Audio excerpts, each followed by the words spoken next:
காவல்துறை உள்ளே நுழைய விட்டுருக்கோம். அந்த கேட்லயே எல்லாத்தையும் மறிச்சு போங்கடான்னு பத்தி விட்டுருப்போம். இவங்களுக்கு ஒரு பாடமா இருக்கட்டும்ங்கிறதுக்காக தான் அதை பண்ண மறிக்க விட்டது நீங்க தான், அவங்க மேல வழக்கு போட விட்டது நீங்க தான். எடப்பாடியார் ஆட்சி காலத்துல பொள்ளாச்சியில அப்படி நடக்கலையா? எல்லா ஆட்சியிலையும் இது போன்ற தவறுகள் நடக்குங்கிறத சுட்டி காட்டுறேன். அவ்வளவுதான். எல்லாருடைய ஆட்சியிலையும் இந்த தவறுகள் நடக்கும். இழப்பு தான். அதுக்கு நாங்க மருத்துவம் தெரிவிக்கிறோம். அந்த பொண்ணுக்காக நாங்க கண்ணீர் வடிக்கிறோம். காவலர்களுக்கு பாதுகாப்பு இல்லைன்னு தானே அண்ணாமலை போன்றவர்கள் காவல் நிலையத்துல பாதுகாப்பு, கட்சி ஆபீஸ்ல பாதுகாப்பு பெண்களுக்கு கட்சியும் சரி நீயும் சரி ஊழல் அத்தனை ஊழல் பண்ணிட்டு அத்தனை கட்சியை வழி நடத்திக்கிட்டு நீங்க எங்கிட்ட சொல்ற ஆட்சியில இல்ல நாம் தமிழர் பேசுறாங்க, கொக்கரிக்கிறாங்க, சத்தா. இவங்க ஒழுங்கா ஆட்சி நடத்தினாங்கன்னா அந்த ஆளுநர் இந்திய ஒன்றிய அரசு மோடி அனுப்புற ஆளு அவர் ஓடி போயிருப்பாரு. எத்தனையோ கவர்னர்கள் அப்பப்ப மாறுவாங்க. இவர் இவ்வளவு நாள் இருக்கிறாருன்னா இந்த திராவிட கொத்தடிமைகள் அந்த அளவுக்கு ஆட்சி செய்யறாங்க. அவ ஆட்சி மாற்றம் வந்தாலும் காட்சி மாறாது, அப்படித்தானே? உண்மை. அதான் அடிப்படை மாற்றம் வரணும். நாம் தமிழர் மக்கள் உற்று நோக்குறாங்களா ஒரு கேள்வி இருக்குல்ல. நாடு நான் நாசமா போயிட்டு இருக்கும் போது அங்க போய் மக்களை போய் உண்மை ஒதுக்கிட்டீங்க.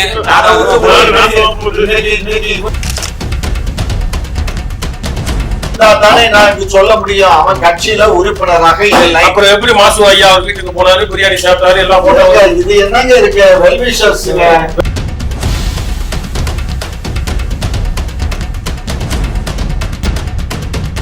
குக்கு செய்திகள் நேயர்களுக்கு அன்பு வணக்கம். இன்றைய சிறப்பு விவாத நிகழ்ச்சியில நம்மோடு இணைந்திருக்கும் சிறப்பு விருந்தினர்கள் நாம் தமிழர் கட்சியை சார்ந்த மரியாதைக்குரிய வெற்றி தமிழன் அவர்களும், மேலும் திமுக சேர்ந்த மரியாதைக்குரிய திரு காமாட்சி ஐயா வந்திருக்காங்க. இருவருக்கும் வணக்கம். திரு காமாட்சி ஐயா, அந்த அண்ணா பல்கலைக்கழகத்தினுடைய அந்த மாணவிக்கு நேர்ந்த அந்த ஒரு கொடுமை, அது சார்ந்து நீதிமன்றமே தமிழக காவல்துறையையும் தமிழக அரசையும் கண்டிக்கும் விதமாக அவர்கள் நீதிபதிகள் கருத்து தெரிவித்ததை நம்ம பார்க்குறோம். இப்போ மாநிலம் முழுக்க எதிர்கட்சிகள் போராட்டத்தை நடத்திட்டு வர்றாங்க, குறிப்பாக அதிமுக. அதில் பலரும் அனுமதி கொடுக்கல. பல மாவட்டங்களில் பலரையும் முன்னாள் அமைச்சர்களையும் கைது செய்திருக்கு இந்த காவல்துறை. யார் அந்த சார் அப்படின்ற ஒரு அந்த முழக்கம் மாநிலம் முழுக்க ஒரு பேசுபொருளாக ஆகிருக்கு. எப்படி பார்க்குறீங்க? இல்லை, அதாவது ஒரு வழக்கு, அந்த வழக்குல முழுமையா தகவல் இன்னும் பெறப்படலை. அந்த பொண்ணுகிட்டையும் விசாரணை பண்ணிட்டு இருக்காங்க, அப்போ பிடிச்ச அவங்ககிட்டையும் விசாரணை பண்ணிட்டு இருக்காங்க. முழுமையான விசாரணை முடிஞ்சதுக்கு அப்புறம் தான் உண்மை நிலை என்னன்னு தெரிய வரும். இவங்களுக்கு எதிர்கட்சிகளுக்கு வாய் மெல்றதுக்கு அவளு இல்லைங்கிறதுக்காக எதை வேணாலும் மெல்லலாம்னு நினைச்சு மெல்றாங்க. அவங்க மெல்லிட்டு போறாங்க.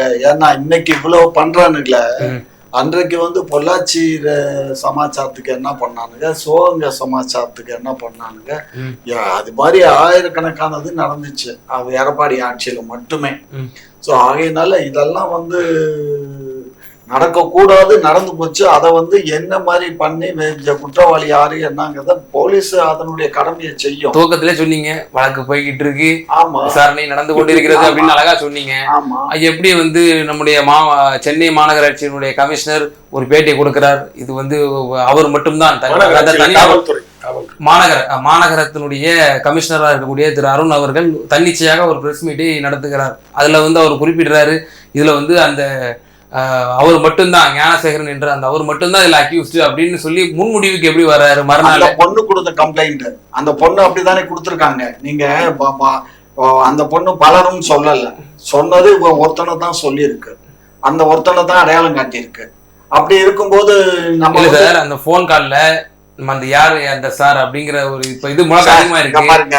அத என்ன சொல்றாரு, நான் ஏரோப்ளைன் மோட்ல போட்டுதான் அவர் பேசினாரு, அதை யாரு வெளிநபர்கள்லாம் தொடர்பு கொள்ளல, அச்சுறுத்தி இருக்கு அந்த மாதிரி அப்படின்னு சொல்லி இவராவே எல்லாம் முன்முடிவா மறுநாளே எதுக்கு அந்த பிரஸ் மீட் வைக்கணும்? அதான் நீதிமன்றம் நீதி அரசர்கள் உங்க அரசுக்கு கொட்டு வச்சிருக்கு. தம்பி, நீங்க ஒரு விஷயம் புரிஞ்சுக்கோங்க. இன்றைக்கு எல்லாமே நீதிமன்றத்துல இருந்து எல்லா எதிர்கட்சிகளும் எங்க அரசு மீது காழ்ப்புணர்வு கொண்டு எங்க அரசை அப்புறப்படுத்த வேண்டுங்கிறதுக்காகவே பறிஞ்சு கட்டி எல்லாரும் வேலையை பார்த்துக்கிட்டு இருக்காங்க. இந்த சூழ்நிலையில நாங்க எடுத்தோம் கவிழ்த்தோன்னு எதையும் சொல்ல இயலாது. முறைப்படிதான் எதையும் எங்களால் சொல்ல இயலும். நாங்க இப்ப முறைப்படி விசாரணை நடத்திக்கிட்டு இருக்கோம். அந்த விசாரணையினுடைய முடிவுல அதுக்கப்புறம் நீங்க இதை பத்தி பேசணும். எப்பயுமே வந்து ஒரு சார்ஜ் ஷீட்ல என்ன போடுறோங்கிறத தெரியாமலே நீங்க வந்து எஃப்ஐஆர்ங்கிறது முதல் தகவல் அறிக்கை தான். இவங்க இந்த பொண்ணு கொடுத்த கம்ப்ளைண்ட்டை வச்சு அந்த பொண்ணு நம்மகிட்ட எழுத்துப்பூர்வமா கம்ப்ளைண்ட் கொடுக்கல, 100க்கு போன் பண்ணி 100 மூலியமா தான் இந்த இதை வருது. அதை புரிஞ்சுக்கோங்க. அதுக்கப்புறம் நம்ம எழுத்துப்பூர்வமா அந்த பொண்ணுகிட்ட கம்ப்ளைண்ட் வாங்கி அந்த கம்ப்ளைண்ட் பேரு நம்ம வந்து எஃப்ஐஆர் தான் போட்டிருக்கோம். எஃப்ஐஆர் போட்டதோட விட்டுற மாட்டோம் இல்ல, ஏன்னா அப்புறம் புலன் விசாரணைன்னு இருக்கு. புலன் விசாரணை பண்ணி அதுக்கப்புறம் வந்து பண்ணுவோம். இப்போ ஒண்ணும் இல்ல தம்பி, இப்பதான் ஹைகோர்ட்டு கூட ஒரு 5 பேர் கொண்ட மகளிர் கமிட்டி ஒண்ணு போட்டிருக்கோம் இல்ல. இப்ப இந்த 5 பேர் மகளிர் கமிட்டி வந்து விசாரணை பண்ணட்டும், பண்ணி அவங்க உண்மை நிலை என்னங்கிறதெல்லாம். தேசிய மகளிர் ஆணையமே இப்போ தேசிய மகளிர் ஆணையம் புடுங்குது. என்ன புடுங்குச்சு தேசிய மகளிர் ஆணையம்? இப்ப விசாரணைக்கு களத்துல இறங்கி ஒத்துக்க மாட்டேன். பாரு, தேசிய மகளிர் ஆணையம் பண்றதுல எங்களுக்கு ஆட்சேபனை இல்ல. இதுக்கு முன்னாடி என்ன பண்ணுச்சு தேசிய மகளிர் ஆணையம்? இதே இந்த பொண்ணு வந்து அந்த விழுப்புரத்து பக்கத்துல அந்த ஸ்கூல்ல நடந்த நிகழ்ச்சிக்கு இந்த என்ன பண்ணுச்சு இந்த மகளிர் ஆணையம்? அது எவ்வளவு பெரிய விஷயம் ஆச்சு. அது இறந்தே போச்சு அந்த குழந்தை. அதுக்கு இந்த மகளிர் ஆணையம் என்ன பண்ணுச்சு? குஷ்பு மேட்டருக்கு மாத்திரம் மூக்கம் நீட்டுச்சு, அவ்வளவுதான். இப்ப வந்து எதிர்கட்சியா இருக்கிறதுனால எப்படியாவது இதுல சிக்க வைக்கணும் திமுகன்னு பிளான் பண்றாங்க. இங்க பாரு, எங்களுக்கு எதை பத்தியும் கவலை இல்ல. நாங்க எங்க மடியில எந்த நிலைப்பாட்டுல இருந்துச்சு? பாதிக்கப்பட்ட மாநில பக்கம் இருந்துச்சா, பள்ளி பக்கம் இருந்துச்சா, என்ன நிலையில இருந்துச்சு? நீங்க சொன்னீங்க இல்லையா அந்த கள்ளக்குறிச்சி விவகாரம், நம்முடைய அரசு என்ன நிலைப்பாடுல இருந்துச்சு? பாதிக்கப்பட்ட அந்த பெண்மணி பக்கத்துல இருந்துச்சா இல்ல அந்த பள்ளி நிர்வாக பக்கம் இருந்துச்சா அப்படிங்கிற ஒரு பள்ளி நிர்வாகம் பக்கத்துல இருந்திருந்தா அன்றைக்கு வந்து உள்ள பூந்த அத்தனை பஸ்ஸையும் அடிச்சு நொறுக்கி எல்லாத்தையும் இது பண்ணும்போது வேடிக்கை பார்த்திருக்காது காவல்துறை. புரிஞ்சுக்கோ, காவல்துறை உள்ளே நுழைய விட்டுருக்காது, கேட்லயே எல்லாத்தையும் மறைச்சு போங்கடான்னு பத்தி விட்டுருப்போம்.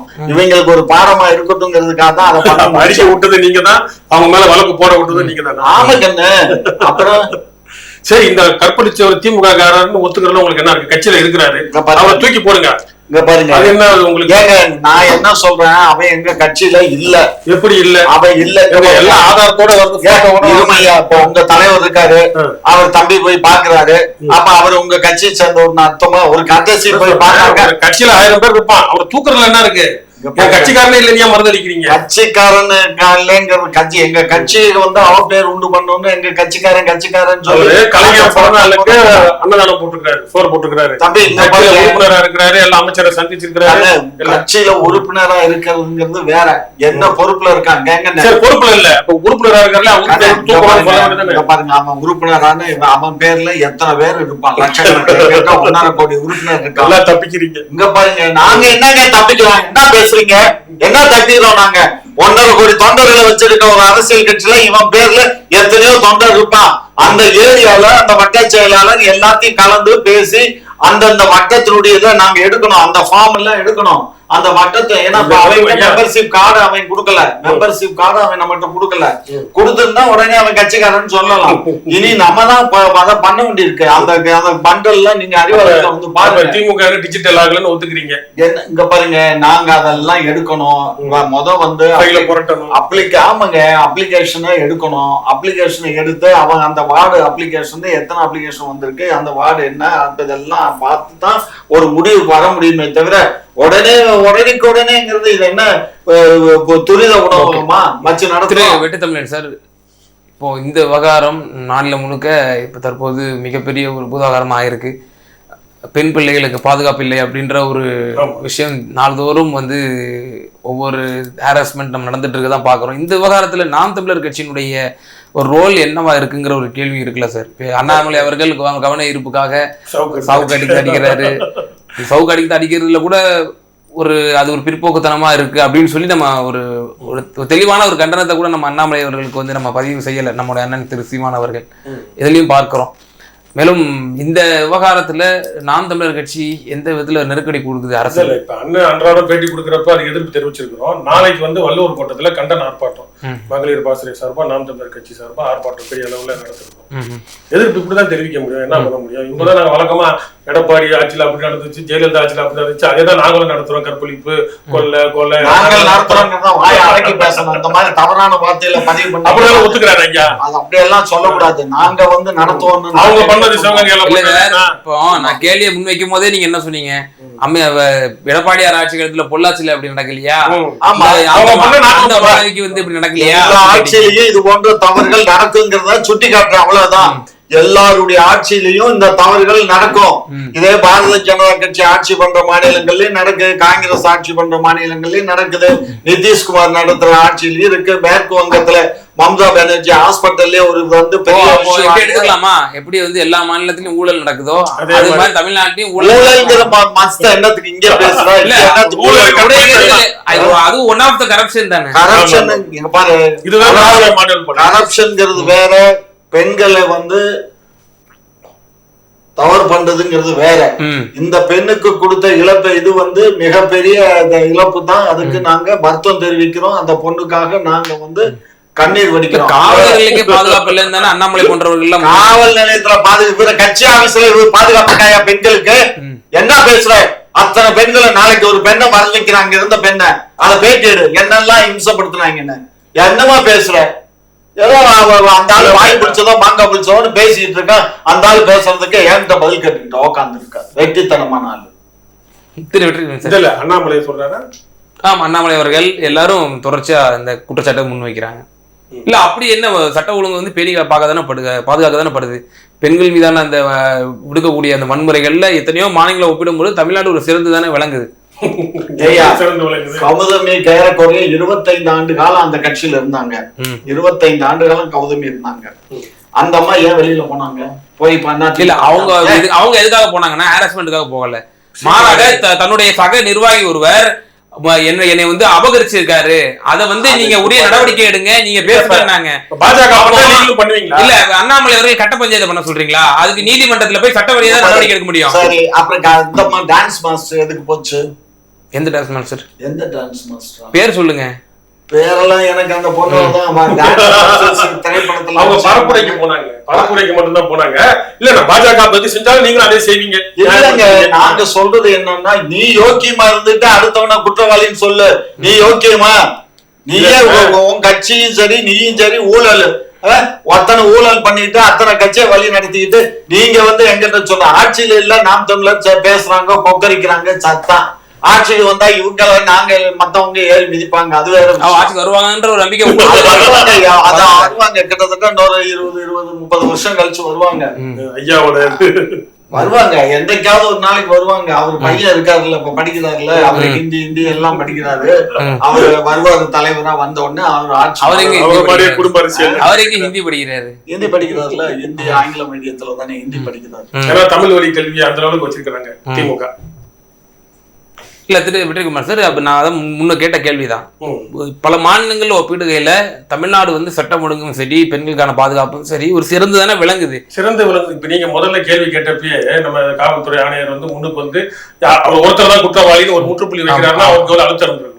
பின்னாடி என்ன குத்தி இருப்பாங்கன்றது தெரியல. இப்ப ஒண்ணும் இல்ல, காவல்துறை எல்லாமே சட்ட ஒழுங்குலாம் சிறப்பா இருக்குன்னா எதிர்கட்சி தலைவரா இருந்து செத்து 1 வருஷம் ஆகல விஜயகாந்த் அவர்கள் இப்ப சாதாரண ஒரு கட்சி வந்து ஒரு பேரணி மாநாட்டுக்கு அனுமதி கேட்குறதுனா கூட மேல இருந்து அசைவு வராம இருக்கலாம். இதுல ஒரு கூட்டம் வரும், கோயம்பேடுல ஒரு கூட்டம் கூடும்னு தெரியும், தெரிஞ்சு எங்க அனுமதி கொடுக்கல. சாயங்காலம் வந்து சேகர் பாபு இதை பெருசா காணிக்கின்ற அப்ப காவல்துறைக்கு வந்து ஒரு ஸ்டாலின் பொண்டாட்டி அவங்க அம்மா தங்கச்சி எங்க கோயிலுக்கு போறாங்க, இதுக்கு மட்டும் தான் பாதுகாப்பு கொடுக்கணும். ஒரு முன்னாடி என்ன பேசுறீங்க அந்த இடத்துல கொடுங்க. நீங்க அண்ணாக்கு மாலை போடுறீங்க, கருணாநிதிக்கு மாலை போடுறீங்க, ஜெயலலிதாக்கு மாலை போடுறப்ப 1000 பேர் 10,000 பேர் நடந்து போறீங்களா? ஸ்டாலினோட எடப்பாடியோட போற அனுமதி கொடுக்குறீங்களா? இப்ப சார், இந்த ஊடக விவாதங்கள்லாம் திராவிட முன்னேற்ற கழகத்தினுடைய பிரதிநிதிகளும் சரி, அவங்களோட கூட்டணி கட்சி பிரதிநிதிகள் என்ன சொல்றாங்க அப்படின்னா, இப்ப நம்ம ஐயா முன்வைத்த வாதங்கள் தான் முன்வைக்கிறாங்க. கூடுதலா என்ன வாதங்கள் முன்வைக்கிறாங்க அப்படின்னா, பல்கலைக்கழகம் என்பது வேந்தராக இருக்கக்கூடிய ஆளுநருக்கு தான் முழுக்க ரெஸ்பான்சிபிலிட்டி. சட்டம் ஒழுங்கு அப்படின்னு வரும்போது தான் அரசு வந்து இங்க தலையிட்டு சிறப்பா வந்து செயல்படுது. ஆளுநர் துணைவேந்தரே வந்து வைஸ் சான்சலர் இன்ன வரைக்கும் நியமிக்காம இருக்காரு. அதுல எவ்வளவு பெரிய ஸ்லாக்னஸ் இருக்கு, அவருடைய நிர்வாக திறமையின்மை இருக்கு, ஆளுநருடைய ஒரு தவறு அங்க வந்து உள்ள இருக்கு. அதெல்லாம் மீறி தானே வந்து தமிழக அரசு செயல்படுது. அப்ப ஆளுநர் நேரத்துக்கு நாங்க ஆளுநரை வந்து முற்றுகையிட்டு நம்ம போராட்டம் பண்ணிருக்கோம். ஆளுநரை வந்து ஏன் வந்து நம்ம எதிர்கட்சிகள் கேள்வி கேட்க மாட்டேங்கிறாங்க. எல்லா கட்சியுமே திமுக கூட்டணி கட்சி கூட கம்யூனிஸ்ட் கட்சி கூட ஆளுநர் மாளிகை முற்றுகை பண்ணிருக்காங்க. உங்க சம்பளம் நல்லா வாங்கிட்டு 90 எம்எல்ஏ 80 எம்எல்ஏ திமுக இருக்கிறாங்களே, நல்லா பழுத்த பழங்களா இருக்கிறாங்களே, ஏன் இது வரைக்கும் நீங்க ஆளுநர் முற்றுகையோ எதுவும் பண்ணல? டீ கொடுக்குறப்ப ஒரு நாள் போறது, இன்னொரு நாள் அடுத்த வருஷம் போறப்ப டீ வேணான்றது, இதைதான் பண்றீங்க. இதே ஜெயலலிதாவோ இல்ல வேற யாரோ முதலமைச்சராக இருந்தா இந்த ஆளுநர் இவங்க நாள் இருந்திருக்க மாட்டாங்க. இவங்க ஒழுங்கா ஆட்சி நடத்தினாங்கன்னா அந்த ஆளுநர் இந்திய ஒன்றிய அரசு மோடி அனுப்புற ஆளு அவர் ஓடி போயிருப்பாரு. எத்தனையோ கவர்னர்கள் அப்பப்ப மாறுவாங்க. இவர் இவ்வளவு நாள் இருக்கிறாருன்னா இந்த திராவிட கொத்தடிமைகள் வந்து அந்த அளவுக்கு ஆட்சி செய்யறாங்கன்னு இதை விட சிறப்பான ஆட்சின்னு சொல்லி எடப்பாடியாருக்கு வந்து உங்க தலைவர் சீமான் அவர்கள் வந்து நற்சான்றிதழ் கொடுத்தாரு. எதுக்கு? திமுக ஆட்சியை விட இந்த 3 ஆட்சியை விட எடப்பாடியார் ஆட்சி சிறந்த ஆட்சின்னு விளங்க சொன்னாரு. ஆனால் அந்த எடப்பாடியார் ஆட்சியில பன்வாரிலால் புரோஹித் அவர்கள் முதலமைச்சரனுடைய அதிகாரத்தையும் கையில வச்சு அவர் துஷ்பிரயோகம் பண்ணி அவரு தன்னிச்சையா ஆய்வு செய்யறோம். அப்போ அந்த ஆளுநர் நம்ம கண்டிச்சோமா?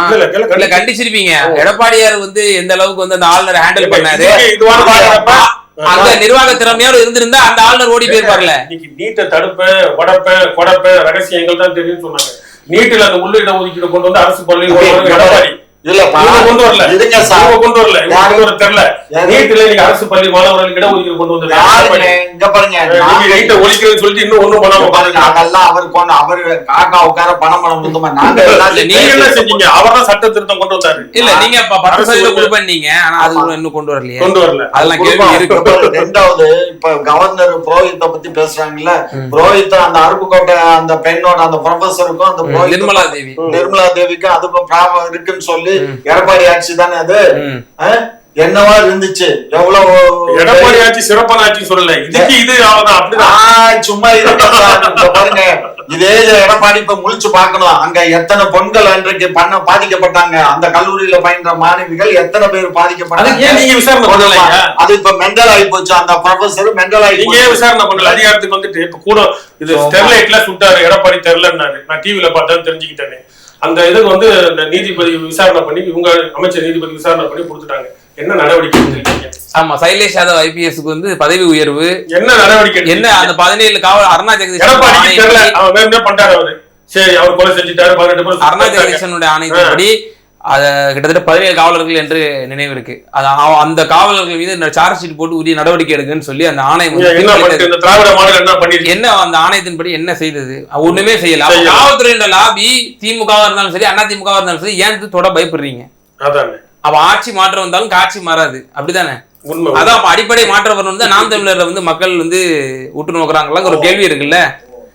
சரி, ஆடு மாடு மேய்க்க போலாம்.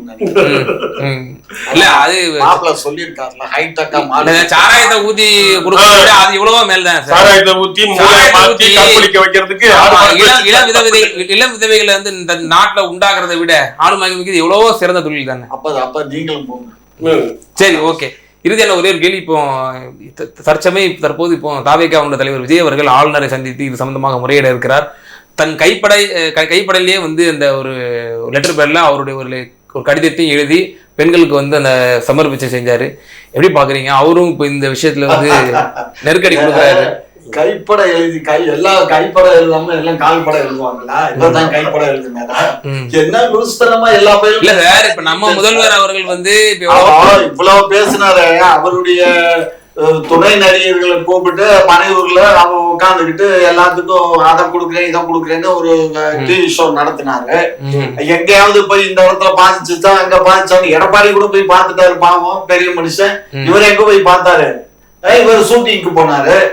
என்னப்பா அதுக்கப்புறம் எங்க போனாரு? இங்க இருந்து கோவாவுக்கு தனி பிளைட்ல அம்மாவை கூட்டிட்டு போனாரு. எங்க உங்களுக்கு அதிகாரம் இருக்கனால அவர் எங்க போறாருன்னு சொல்றீங்க. உங்க உதயநிதி எங்க போறாருன்னு வீடியோ எடுத்து சொல்லுங்க. பாருங்க சார், உதயநிதி அவர்கள் இதே மாதிரியான ஒரு உதயநிதி மேல தொடர்ச்சியா வச்சுட்டு அவங்களும் எங்க போறான்னு போலீஸ வச்சு பயன்படுத்தி சொல்லுங்க. பாருங்க, அவர் தனிப்பட்ட வாழ்க்கையில நம்ம பேசுவோம். தனிப்பட்ட வாழ்க்கையை பத்தி பேசல. நான் என்ன சொல்றேன், இங்க நாடு நான் நாசமா போயிட்டு இருக்கும் போது அங்க போய் மக்களை போய் இன்னைக்கு அயோக்கியன் என்னத்துக்கு நீ வந்து திராவிட மாநில அயோக்கியன் தானே, அது எப்படி அடுத்தவங்க பாத்தீங்க அயோக்கியன்? திராவிட மாநில அயோக்கியன் சொன்ன முதல் அயோக்கியத்தனமான ஆட்கள் நீங்க தான். நீங்க திராவிட மாநில அயோக்கியத்தனம், குற்றவாளிகளை காப்பாத்துறது, அரவணைக்கிறது, அது பண்றது. இங்க பாருங்க, குற்றவாளியை காப்பாத்துற கட்சி திராவிட மாடல் ஆட்சி அல்ல. குற்றவாளியின் பாருங்க, இங்க பாருங்க, நாங்க கட்சியில எங்களுக்கு வந்து உறுப்பினரா இருந்தான்னா, பொறுப்புல இருந்தான்னா உடனே நீக்கிட்டு அவன் மேல நடவடிக்கை பாயும். இவன் எங்க கட்சியில உறுப்பினரா இல்ல. அப்படி இருக்கும்போது நீங்க பேசுறீங்க, இவ்வளவு பேசுற நீங்க அவன்கிட்ட உறுப்பினர் அங்க இருக்கான்னு கேட்கணும்ல. நாங்க எப்படி கேட்கிறோம்? நாங்க என்ன தம்பி மறைச்சுக்கிட்டு வைக்கிறோம்? திமுக நான் கேக்குறேன், திமுக என்ன ஆர்எஸ்எஸ் ஆர்எஸ்எஸ் தான் வந்து ஐடென்டி கார்டு கிடையாது. இப்போ காந்தியை சுட்டு கொண்டுருவான் கோட்ஸேங்கிறவன், கேட்டா நான் வந்து ஆர்எஸ்எஸ் காரன் இல்ல அப்படின்றான். அவனுக்கு வந்து கிடையாது ஐடென்டி கார்டுங்கிறது கிடையாது ஆர்எஸ்எஸ் காரனுக்கு. அது மாதிரி திமுகவுக்கு அப்படியா? எங்களுக்கு ஐடி கார்டு இருக்கு, ஐடி கார்டு இருக்குல்ல, அவங்கிட்ட இருக்கா ஐடி கார்டு? அது உங்க பதிவு ஆயிருக்கும் இல்லையா? நீங்க வந்து பதிவு செஞ்சிருப்பீங்க இல்லையா? அதான் சொல்றேன், இருந்தா தானே நான் சொல்ல முடியும். அவன் கட்சியில உறுப்பினராக இல்லை. அப்புறம் எப்படி மாசு ஐயா அவர் வீட்டுக்கு போனாரு, பிரியாணி சாப்பிட்டாரு, எல்லாம் போட்டாங்க. இது என்னங்க இருக்கு? வெல்விஷர்ஸ், நீங்க கூட நாளைக்கு வரலாம், எங்க வேணாலும் போலாம் வரலாம். பாருங்க, நான் இங்க பாருங்க, நானு ஜனாதிபதி, பிரதமர், அதுக்கு அப்புறம் இருக்க ஒன்றிய அமைச்சர்கள் எல்லாத்துக்கூடயும் போயிருக்கேன், பழகிருக்கேன், போட்டோஸ் எல்லாம் இருக்கு. அதுக்காக காமாட்சி நாயுடு நாளைக்கு ஒரு தவறு பண்ணா பிரதமர் மோடி தான் இருக்கலாம். நீங்க அவ்வளவு இருந்தவர்தான், நீங்க வந்து தொட்டு தொட்டு நீங்க திராவிட முன்னேற்ற கழகத்துல நீங்க பாருங்களா எல்லா தெரிஞ்சுட்டு வந்திருக்கேன். போனீங்களா? அப்ப திமுக ஸ்லீப்பர்ஸ் எல்லாம் இருந்திருக்கீங்க கட்சியில. போய் என்னென்ன ஊழல் நடக்குது என்னன்னா பலகருப்பையாவுடைய அசிஸ்டண்டா நீங்க? நாட்டில் சம்பத்து இப்ப உங்களுக்கு தான் பலகருப்பே எங்க ஆதரவாளர் இல்லங்க. இல்ல பலகருப்பே உங்க கட்சியில இருந்தாரு அதிமுகல. அவரு அந்த துக்ளக்கினுடைய விழாவில் அவர் வந்து பேசினாருன்னு சொல்லி அம்மையார் ஜெயலலிதா எம்எல்ஏவா இருக்கும் போதே அவர் வந்து கட்சியை விட்டு நீக்கிறாங்க. அதன் பிறகு திராவிட முன்னேற்ற கழகத்துக்கு வந்தாரு. அப்புறம் மக்கள் நீதி மய்யம் புது கட்சிக்கு வந்திருக்காரு. இப்ப அதெல்லாம் ஒரு பக்கம் இருக்கட்டும். நானில் சம்பத்து இல்ல, அது தனி கட்சி வச்சிருக்காரு. இல்ல இப்ப நானில் சம்பத்து அதே மாதிரிதான். அவரும் பல கட்சி மதிமுக இருந்தாரு. வைகோவுக்கு ரொம்ப நெருக்கமாக இருந்தாரு. அதன் பிறகு அதிமுக வந்தாரு. அதிமுக வந்ததுக்கு அப்புறம் சசிகலா கூட இருந்தாரு. சசிகலா அம்மையாரோட இருந்ததுக்கு இப்போ திமுக ஆதரவு நிலையில இருக்காரு. போற இடத்துல வந்து திராவிட மாடல் திமுக இணைஞ்சிட்டாரு ஐயா மாதிரி. கடைசியா கடல்ல தெரியல எனக்கு சொல்ல முடியாது. ஐடி கார்டு இல்ல, அவரோட அடையாளத்தை போய் அண்ணா அறிவாலயத்துல தேடணும். இப்ப வருண் ஐபிஎஸ் வந்து குஜராத்லயோ எங்கேயோ போயிட்டு ஐபிஎஸ் மாநாட்டுல ஒரு அவரோட பதவி ஏற்புல வந்து இந்த இறையாண்மையை காப்போம், ரகசியத்தை வெளியிட மாட்டோம்னு சொன்னார். அதெல்லாம் விட்டுட்டு அங்க போய் நாம் தமிழர் கட்சி அசிங்கப்படுத்த இல்ல, அதுதான் பேசுனவருக்கு இப்ப பதவி உயர்வு கொடுத்துருக்காங்க. விஜயகாந்த் பேரை நீங்க அனுமதி கொடுக்காத காவல்துறை, இந்த கற்பழிப்பை கண்டுக்காத காவல்துறைன்றப்ப வெறும் கருணாநிதி குடும்பத்தை காப்பாத்துற காவல்துறை தான்.